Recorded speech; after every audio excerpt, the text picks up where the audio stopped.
Best-selling author, a great columnist. Now you can go to her website, AnnCoulter.com. If you haven't read her books, boy, there's like a million of her books that all fit today, which we'll talk about in a second. Just go to AnnCoulter.com. Of course, follow her on Twitter, Ann Coulter on Twitter. Ann Coulter, how you doing? Fine, thanks. How are you, Mark Simone?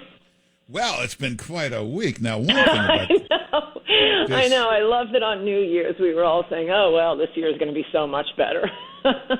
Well, the tech cartel, this silencing of the president, this crushing of Parler, this is like McCarthyism.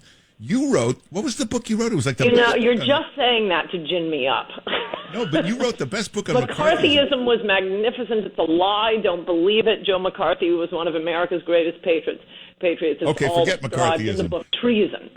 However, treason. What the hell is this they're doing now then? No, what the tech giants are doing,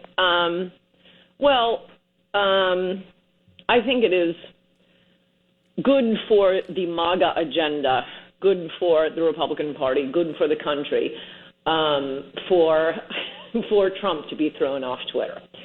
But this has been going. I mean, this is just what are you saying? You mean it'll backfire on them? No. I think he's a disaster for the Republican Party because he's draining all of this energy from what was a magnificent campaign, a magnificent agenda. He didn't do it. He promoted himself. He only cares about himself. We saw it this week.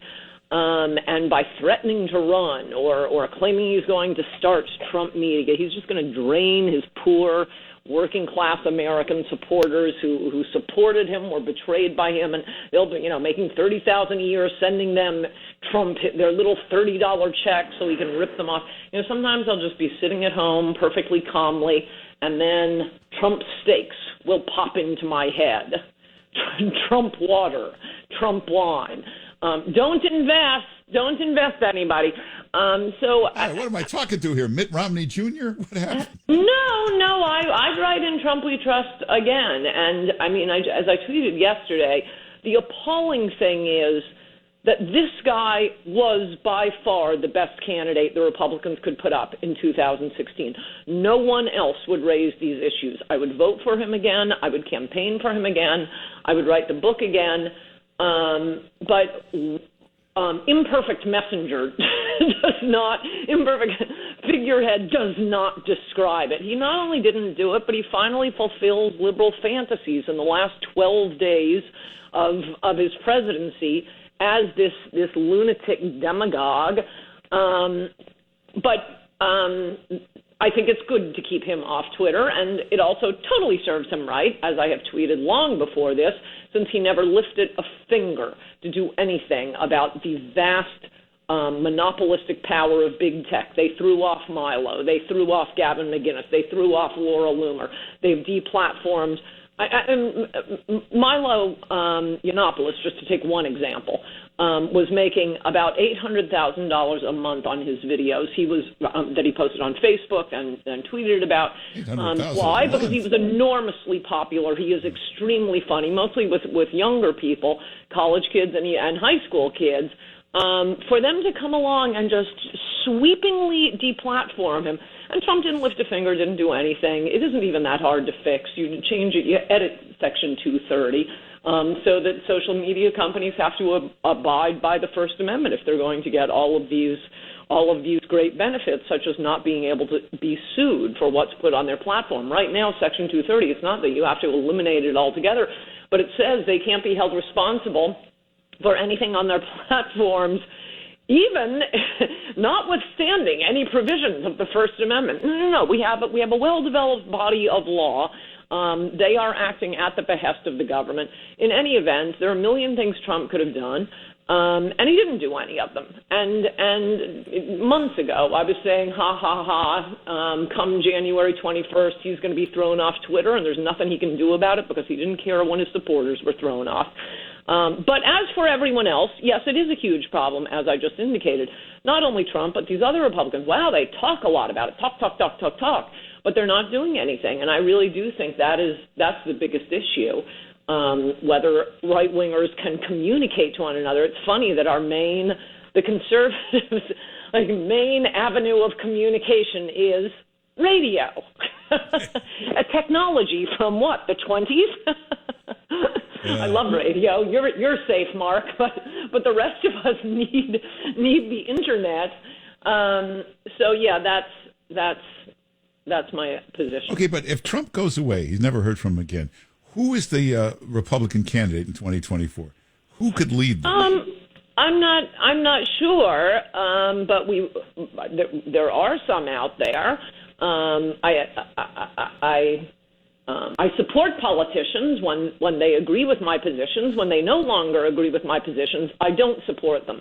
This is often seen as flip-flopping, whereas I call it having 3 brain cells. So at the moment, at the risk of them going crazy and becoming Mitt Romney, who was the best on immigration in 2012. He absolutely was. He was the most MAGA candidate, believe it or not, but he was. Right now, I'm a huge fan of the Florida governor, Ron DeSantis. I think I'm a fan of the new governor of Montana. I forget his first name, Gianforte. What's his name? I can't think of it. Anyway. But, the problem is, let's say Ron DeSantis were to run. Until you fix fake news, 24/7, all people will see on fake news is that Ron DeSantis is a nut, he's corrupt, he's crazy. They'll just bombard everybody with that. No, you're absolutely 100% right. There's nothing more important. It's hard to imagine how we can make progress on anything without destroying the current media as it exists. It was being destroyed in a sense through Twitter. You could always get the truth on Twitter. I mean, what MSNBC and CNN, as you and I know, as hate watchers, it was more like an amusement to watch what sort of nonsense they'd be spouting. Now, I don't know. We'll see how far Twitter, Facebook, so on and so forth will go. Because I must say there are a fair number of liberals, at least the smart liberals, who are not wild about this mass deplatforming either. Mickey Kaus, Robert Wright, I'm sure the technology reporter at the New York Times, I forget her name, but she's been going on about the huge power of big tech for a long time. And when, by the way, Trump, our mighty savior, they complain about Section 240, which gives these big tech companies enormous power to censor free speech in America. Section 230 is what you'll always hear them railing about. Yeah. Got to get rid of it. Got to get rid of it. Well, Trump negotiated a treaty. It was the U.S., Mexico, Canada trade treaty, U.S. MCA, that enshrines Section 230 in an international treaty. So even if they overturn Section 2, now we have an international treaty to deal with. Thanks, President Trump. Thank you. Well, all right. I hate to say we're out of time, but I can't wait to read tonight's column. It comes out tonight, right? Well, maybe I don't want to read it. I don't know. It'll be quite a column. You can follow Ann Coulter on Twitter, and it's got a great website, AnnCoulter.com, where you can get her books, her columns, everything at AnnCoulter.com. Make sure you go there. Ann Coulter, thanks for being with us. Good to talk to you, Mark Simone. Bye-bye. All right, take care.